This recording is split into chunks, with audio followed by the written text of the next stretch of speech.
James Kaufman, World News Report today.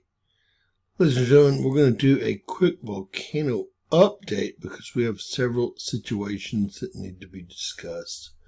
We'll start out with a magnitude 6.2 earthquake on the Russian peninsula there, leading over to the Aleutian Islands. There are in between 6 and 7 active volcanoes on this peninsula, and we've seen several swarms there in the past. This magnitude 6.2 earthquake came in as a 5 on the shake map and at 52.2 kilometers of depth. Zoom in and take a look at this.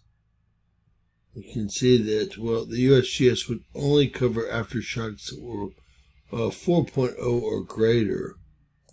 Heading over to the Americas, well, we have several problems. We have a New Madrid quake again. We've had several this week. That is right on top of Lilburn, Missouri, right down the road from actually New Madrid, Missouri. We also had a fracking earthquake in Louisiana. Over to the northwest of the country here. This is not showing it. We've actually had 2 earthquakes right here where the Juan de Fuca, the Pacific, North American plate come together. And another one right here where the same thing occurs in the north. So we've had 3 quakes here. I'll show you on another map.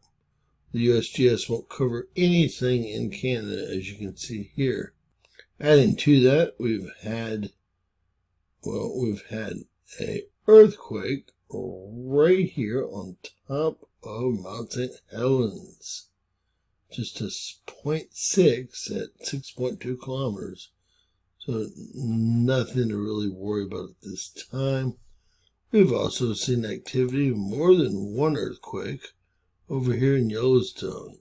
Let's see. You can actually see a swarm of them in Yellowstone proper. It's the caldera, 6 earthquakes. You can see that they're all very small, and none of them are too shallow. But there is magma movement under that area of Yellowstone as well. 6 earthquakes in Yellowstone. It looked like 1 from above.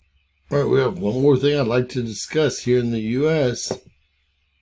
We have some not dormant, but older volcanoes that haven't erupted in what they say is 20 or 30 million years. The Keatley volcanoes, and you can see them here with the magma flow on either side. We have a pretty decent swarm of earthquake activity here. 3 O's, some 1 O, some 2 O's, and they're all at about that 12, 13 kilometers of depth.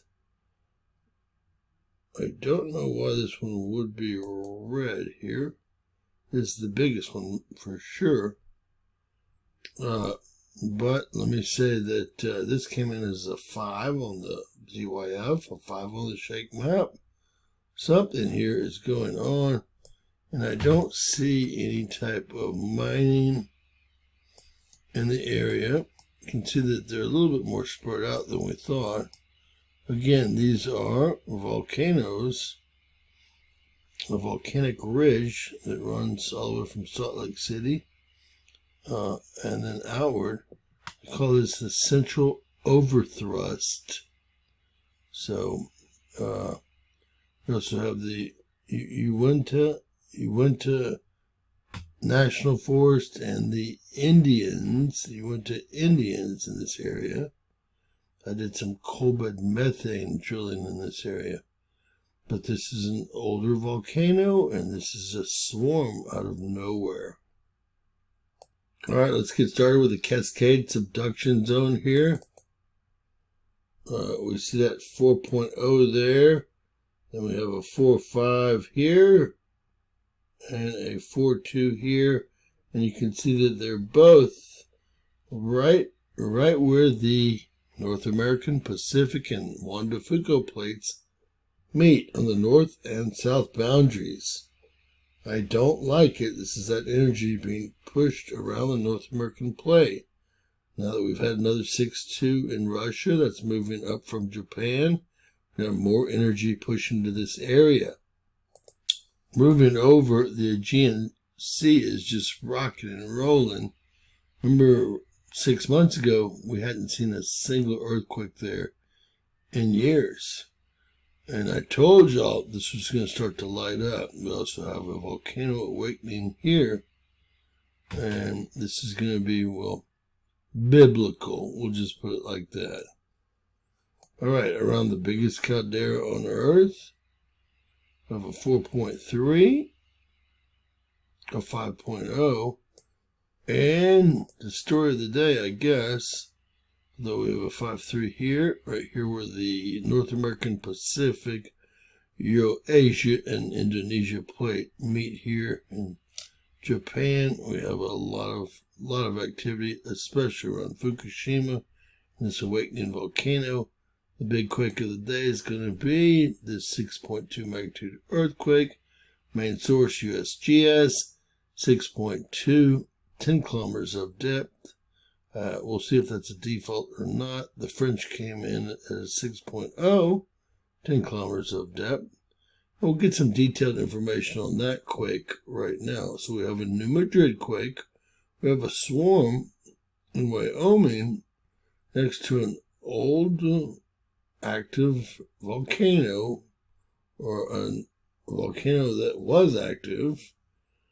And, well, we have obviously something on Mount St. Helens and a lot of activity on the west coast. Story of the day, though, being the 6.2 magnitude on the Russian peninsula there. And I will show you it's on a plate tectonic boundary. And there are 1, 2, 3, 4, 5, 6 erupting volcanoes right here. A lot of magma movement in that area. All right, a very strong magnitude 6.2 earthquake. And that's going to be 143 kilometers south of Kamchatka, Russia. Well, on the 22nd today. All right, earthquake details of 6.2, main source USGS. What do we have? We have about 1.9 atomic bombs worth of energy released with this earthquake. And, well, 33 people reporting it.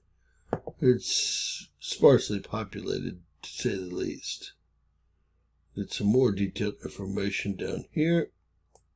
All right, here's the shake map. Came in at 6.2, and there are 32, now 33 reports, and most of them are centered up here in these towns on the peninsula.